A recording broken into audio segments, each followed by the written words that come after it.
Welcome, everybody. Cheers.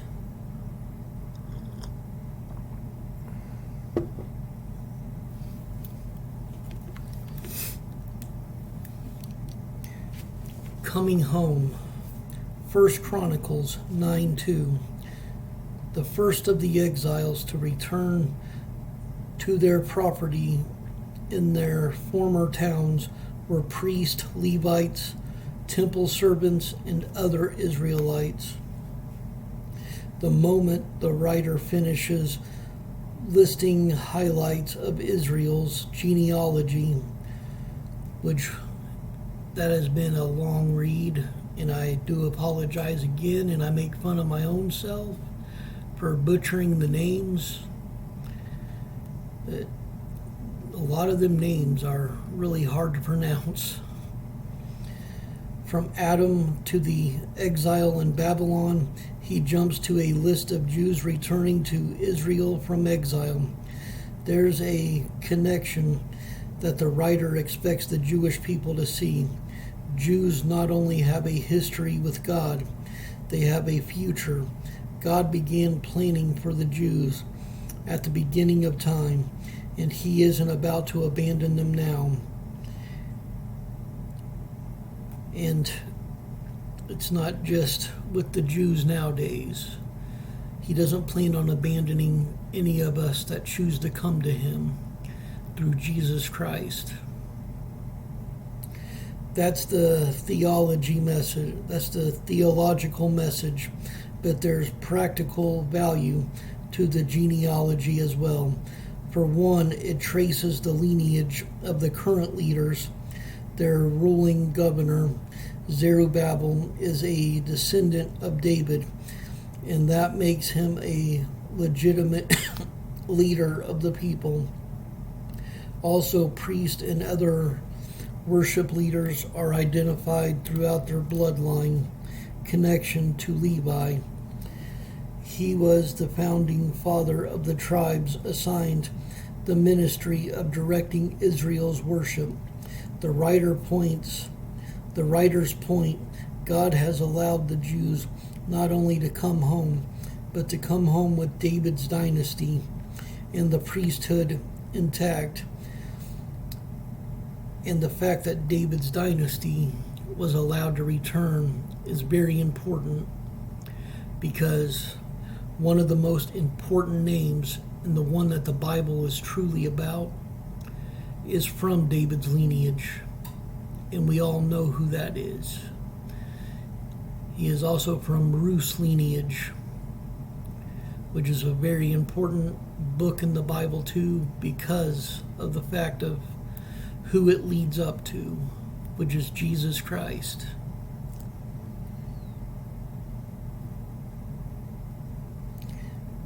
The writer hopes that people will see this as compelling evidence that God, first off, still considers them his chosen people. 2, still considers his covenant with them intact. And 3, has given them a new beginning. The writer also hopes that the Jews will learn from their past failures and serve God this second time around.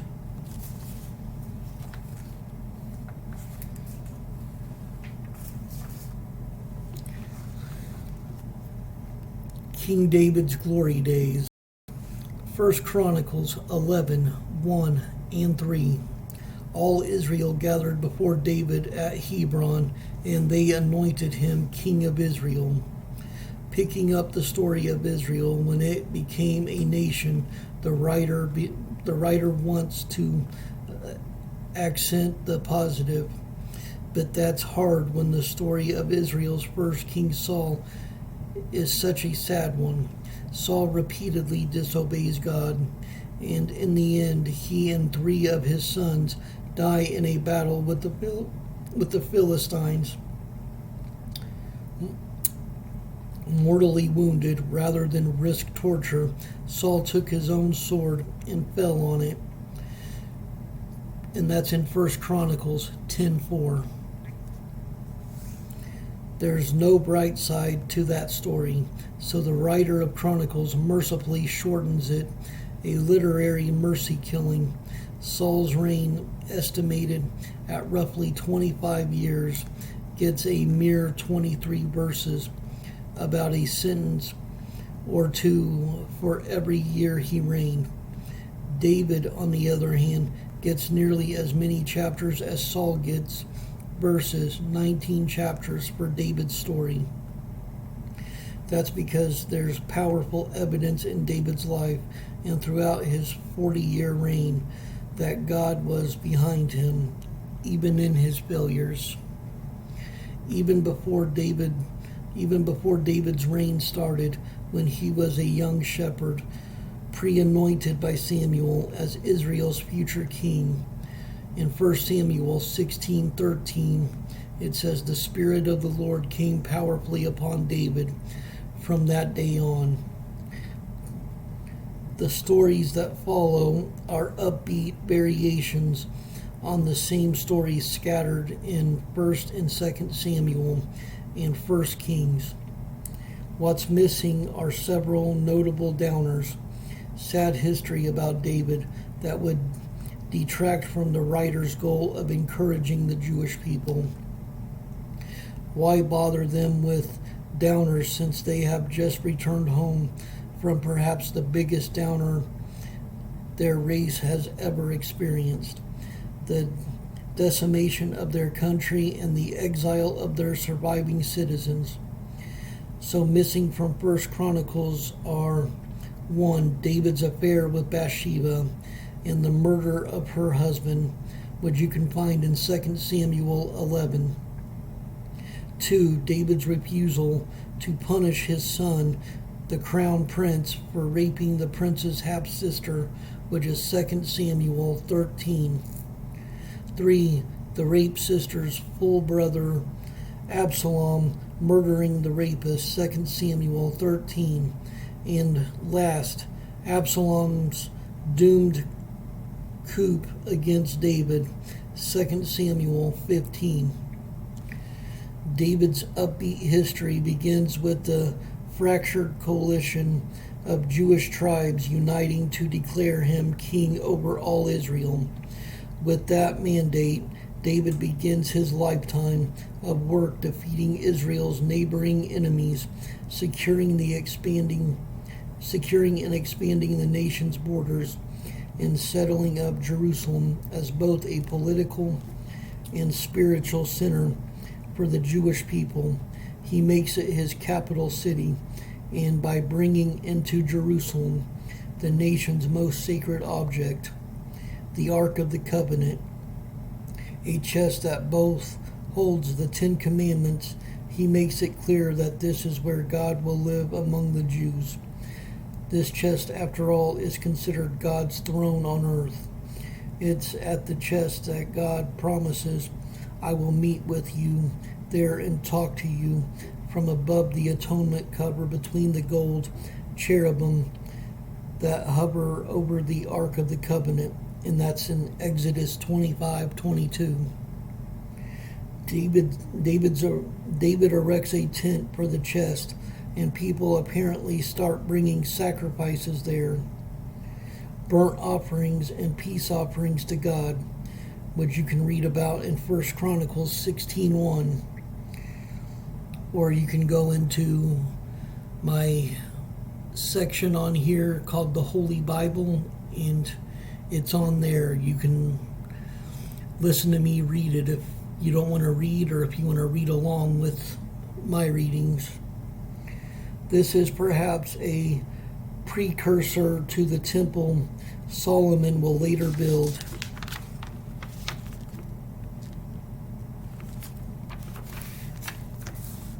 And on this side note, Israel's holy chest.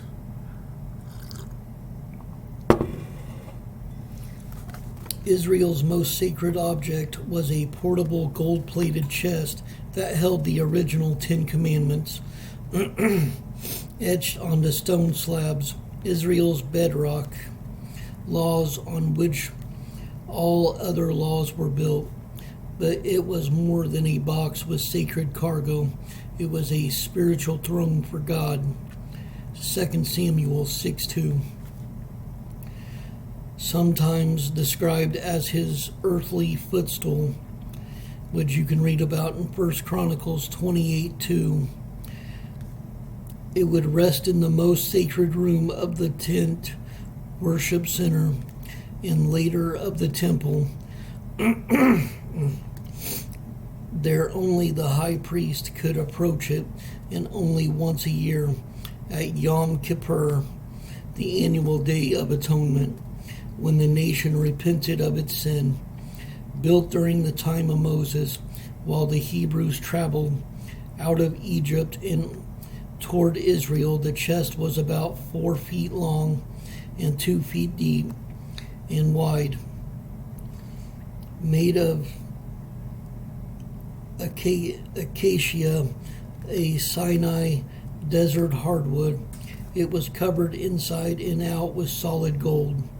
Two gold-covered acacia poles slipped into a pair of golden rings on each side of the chest, allowed priests to carry it when necessary. That's how they transported it during the Exodus into battle, as a sign that God was with them, and when David brought it to Jerusalem. Topping the chest was a single block of molded gold decorated with 2 winged cherubims, a type of angel that served as guards or attendants. Sword-carrying cherubim made sure Adam and Eve didn't return to the Garden of Eden. And you can read about that in Genesis 3:24, after the when it talks about after the exile. And cherubim guarded the heavenly temple.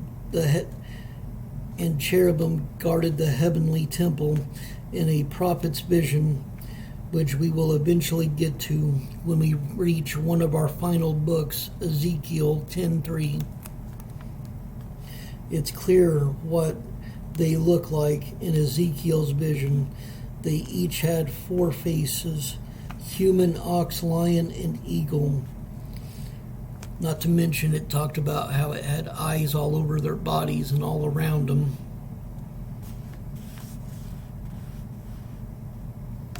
No one seems to know where the chest is now.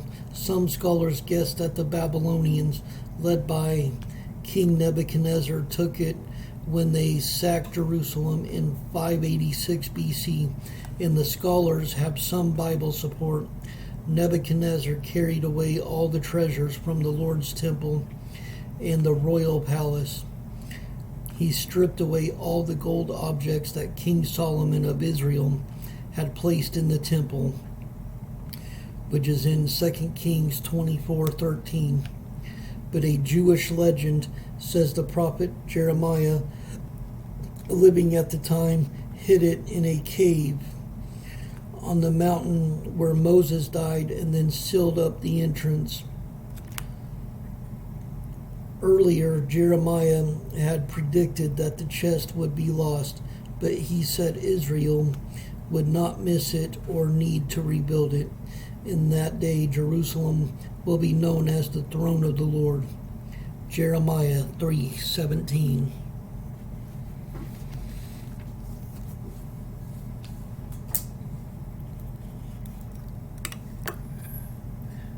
Stay blessed. Stay caffeinated. Much love.